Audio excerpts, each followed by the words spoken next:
Steeple chase race में Birmingham के running track पर लाखों भारतीयों की एक मेडल की उम्मीद पर खड़ा उतरने एक युवा दौड़ लगा रहा था। इन सबसे अनजान उस युवक के माता पिता महाराष्ट्र के बीड जिले में एक छोटे से गांव के खेत में रोपनी के काम में लगे हुए थे। 3000 मीटर के स्टीपल चेज रन के शुरुआती दौर में तो यह युवक चौथे स्थान पर था, लेकिन अंतिम 500 मीटर के दौर में उसने ऐसी गति पकड़ी कि मानो उसने केन्याई धावकों के गले से मेडल छीन लिया हो।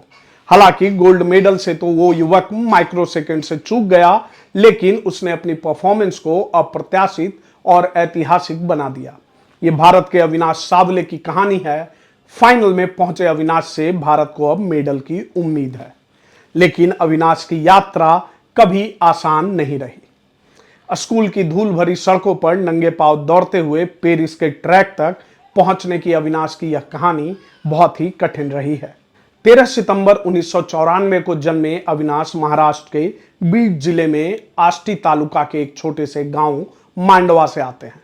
वैशाली और मुकुंद सावले के गरीब परिवार में जन्मे अविनाश की कहानी गरीबी और उससे संघर्ष की रही है। मीडिया इंटरव्यू में अविनाश ने कहा था कि ईंट भट्टे में काम करने वाले उनके माता पिता ने हमेशा से अपने बच्चों को शिक्षा देने को महत्व दिया।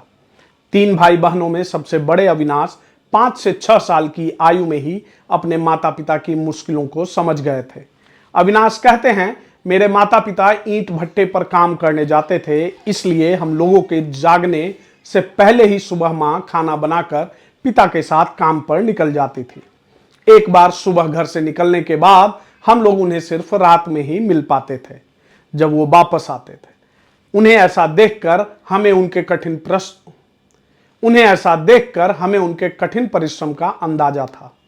परिवार की ऐसी स्थिति देखकर अविनाश के मन में अपने माता पिता के संघर्ष में हाथ बटाने की इच्छा बचपन से ही थी।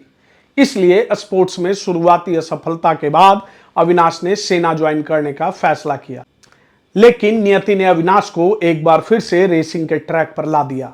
तो आइए और अपने इष्ट से प्रार्थना करते हैं कि अविनाश सावले को गोल्ड मेडल की रेस में अव्वल करें।